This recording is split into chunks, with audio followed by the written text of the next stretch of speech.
people! Hello people! I'm Prila I'm Kyle. My husband. Welcome to this video that we will share with you our experience applying for the express entry.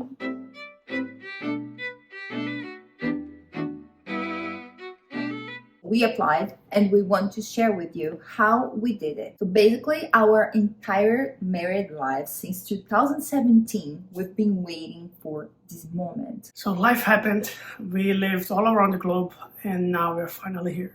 Want to share with you how we did our process because now we are just waiting while we record this video. First of all, you have to create your application. How do you create your application? You go to the IRCC website and then on it you have a section for visa and immigration.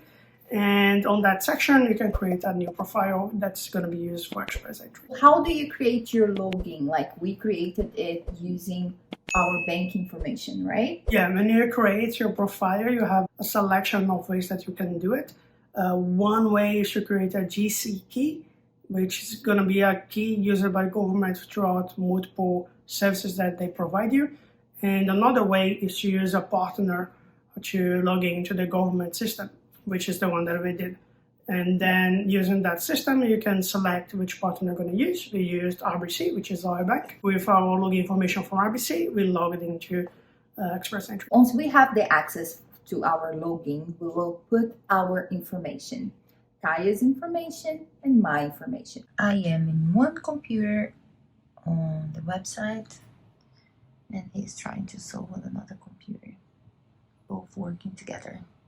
You have to choose who is the main applicant. In our case, he's the main applicant because we have the work visa under his name and I'm like under the work visa as well, but has a partner.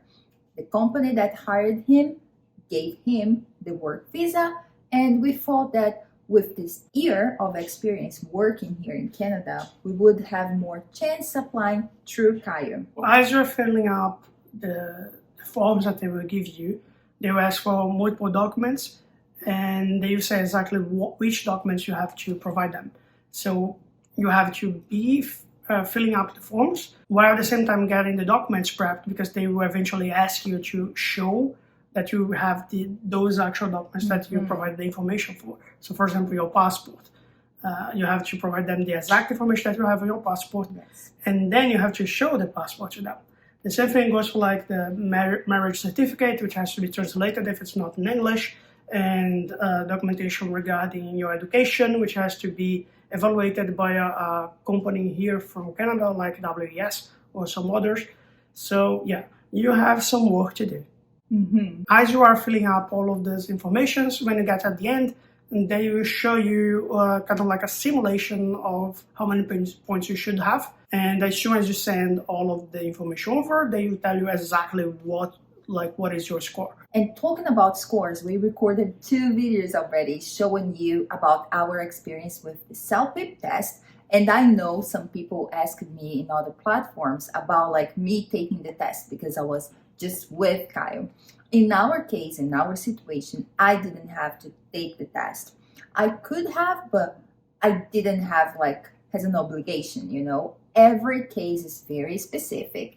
Every person's situation is unique because the points will vary with age, time of experience, education, and depending on the amount of points you already have, like your partner taking the English test isn't necessarily mandatory, you know, when you have a certain amount of points. So at the end of the day, I didn't take the test, but my husband scored 11s and 12s in all of the tests because he's a genius. So thank God I didn't have to take the test. One of the documents that you definitely need to have is your police background check. So bear in mind that for that, you need to have a police background check for each and every country that you lived after you were 18 years old. So in our case, it is a bit of a nightmare. I had to ask Brazil, Germany, UK, and maybe you have to ask Canada as well. So if you live in multiple countries, as we did, it might be a hassle. And bear in mind that if it is not translated in English, for example, you have to translate in English. Some countries will ask you to do it through mail, some others will ask you to do through an online form or something like that. So Yes. have that in mind, and you can actually be doing that before you apply for your express entry, so you don't have to wait for it when you are asked for. So there's that.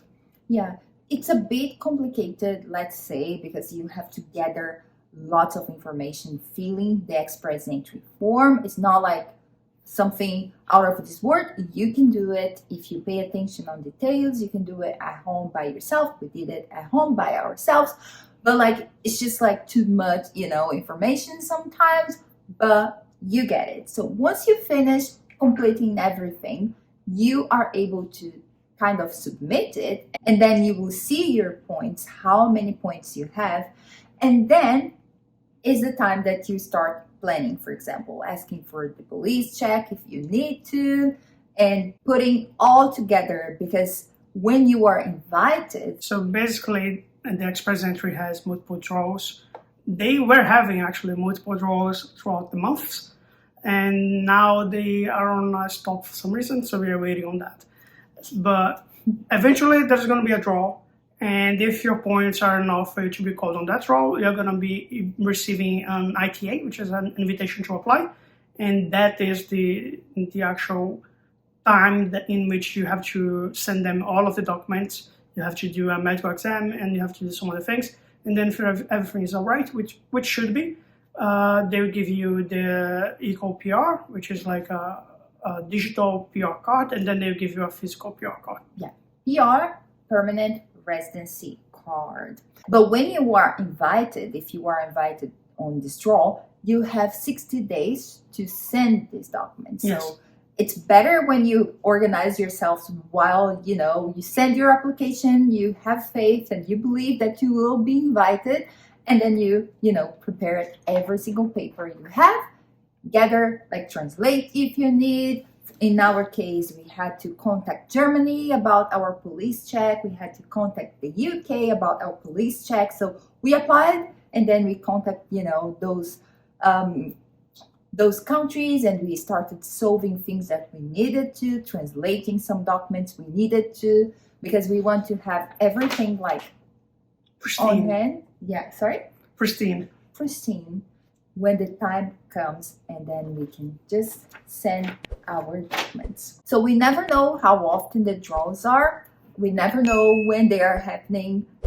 Sometimes they happen like twice a month, but sometimes they don't happen at all. So we are still waiting and praying and believing that our time is coming, and soon we hope to share with you some news. Let us know in the comments below if you have any doubts. Maybe we can help you, and see you in our next video. Thanks for watching, and bye. Bye.